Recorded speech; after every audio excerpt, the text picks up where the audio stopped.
The first Jewish mother was called Sarah. She was the wife of Avraham Avinu.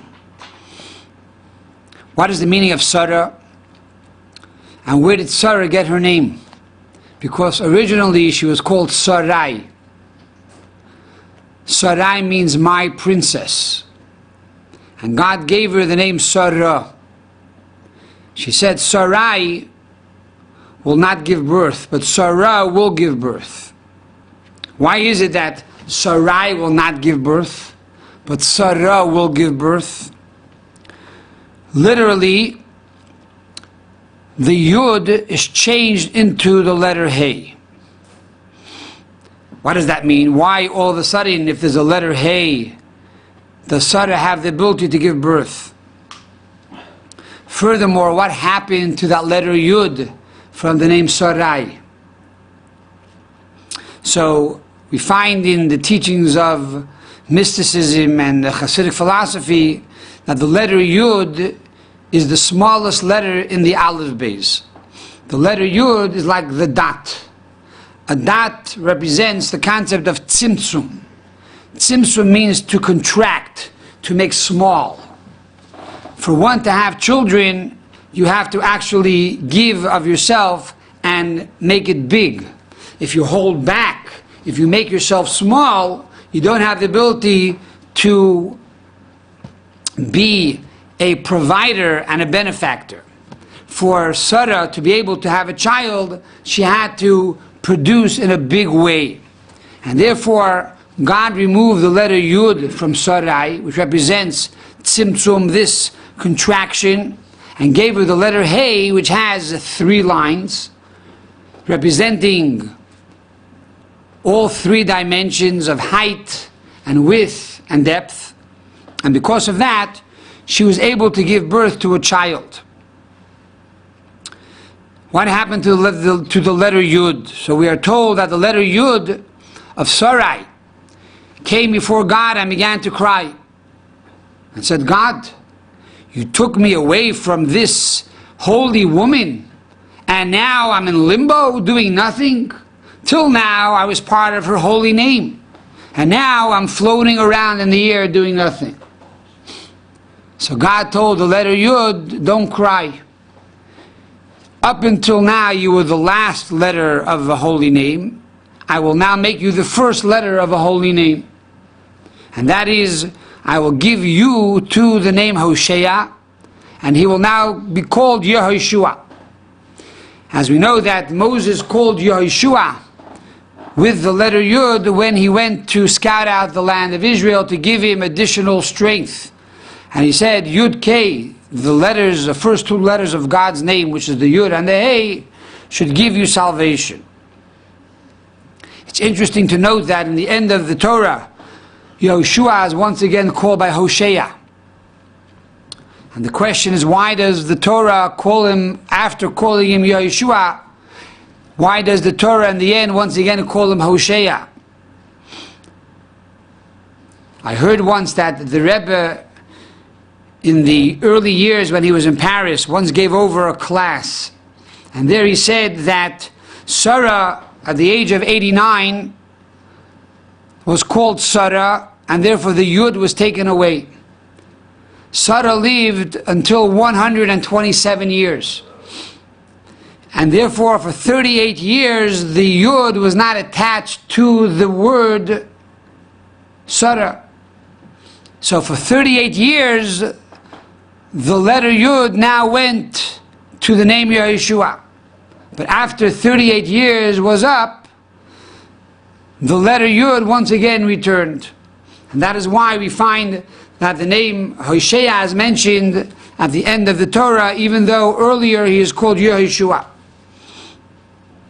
Another concept is that the letter Yud has the gematria of 10.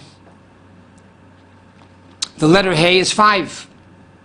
God changed Sarai to Sarah. So from 10 it goes down to 5.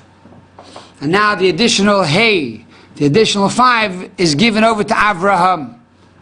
Because he was first called Avram, and then he was called Avraham. Where did he get his Hey from? It was divided between him and Sarah by the fact that God took the yud of Sarah and split the yud into a hey and a hey. It's interesting to note there are those commentaries that say that the letter hey is the secret of children. As it says in the Torah, hey lachem zera, that the letter hey represents children. And therefore we find that our mothers had the letter hey. Rivka has a letter hey. Leah has a letter hey. What about Rachel? Rachel has no letter hey. However, Rachel had a midwife, or she had a maidservant by the name of Bilhah, and Bilhah had two hays. One hay for Bilhah and the other hay for Rachel. And therefore there are many women who are concerned that they have the letter hey in their name. So this is the concept of Sarai, how it converts into Sarah. Up until now she was my princess. Now she becomes the princess of the entire world. So therefore when you contrast Avram to Sarah, Avram represents Chokhmah and Sarah represents Bina.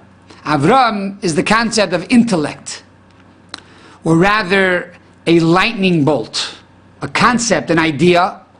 I want to build a house, I want to start a company, etc., etc. It's like the seminal drop. However, in the seminal drop you have the entire child, but yet it's only a drop. And then Sarah takes this seminal drop and she elaborates on this seminal drop for 9 months. Sarah therefore represents the concept of Bina. Bina is understanding. And therefore Avram and Sarah are married to each other. They complement one the other. Furthermore, we are told in Kabbalah that Avram represents the soul and Sarah represents the body. The body and the soul are one entity. Sarah was famous for fixing and doing a tikkun olam for the mistake of Chava. Even though Chava, her guf, her body was great and the holiest body in the world, because the body of Chava was created by God himself. However, we know that Chava sinned in the Garden of Eden, in paradise, and because of that she brought death and darkness to the world. And Sarah, being that she was me'ein Chava, she was similar to Chava, had the ability to fix the mistake of Chava. And that's why we find that Sarah is famous for 3 mitzvot. Number 1, the lighting of the Shabbos candles. It says that she lit candles Friday afternoon and the candles burned the entire week. Number 2, when she made challah for Shabbos, there was enough dough, enough challah for all the guests that came.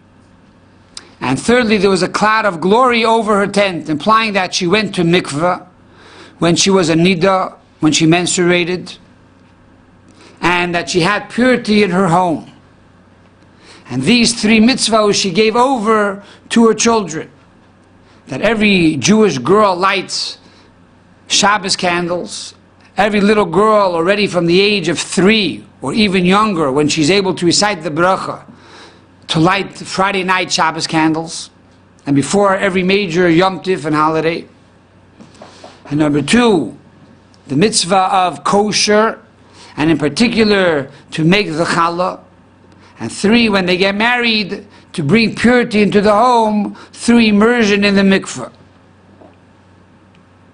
And these are the 3 mitzvahs that we find by Sarah. So much so that after Sarah died, Avram Avinu began to light the Shabbos candles. And that is the halacha today, the law today, that if there's no woman in the house, then the man should light the candles. However, we do not find that there was a miracle in the lighting of Avram Avinu's candles. He did light the candle physically, but we don't find that his candles burned the entire week. Only the women are endowed with this power, that when they light the candles spiritually light throughout the entire week. They bring blessing, and they bring peace and tranquility into the home. What is the pasuk of Sarah? So the pasuk of Sarah is found in chapter 1, verse 1 in the book of Song of Songs. It says, Shir Hashirim Asher L'Shloimeh, the Song of Songs that was to King Solomon. From here we see two things. Number one is song, joy. Sarah by nature was a very joyous person. She laughed, says the Torah. And when Yitzchak was born, she brought much laughter into the world. And number two is, she was like Shlomo, she had tremendous wisdom. So much so that God tells Avraham, whatever your wife Sarah tells you, shall you listen. And as the Rebbe said more than once, that from here we derive that every man should listen to his wife and should take her words seriously. We know that the Talmud tells us that Sarah had more nevuah, she had more prophecy than Avraham Avinu, and therefore he had to listen to her. But here too we see that she was wise. She was like Shlomo, and therefore he had to listen to her advice. And this is the concept of Sarah, being the first mother of Israel, being that she is the mother. All of us are her children, and therefore we too have the power to bring light into the world and tranquility into the world. And furthermore, we have the ability to be those that set the tone into the home. And the power of the Jewish woman, who is called the Akeres Habayis, and therefore they inspire their husbands and they inspire their children to truly go in the ways of God.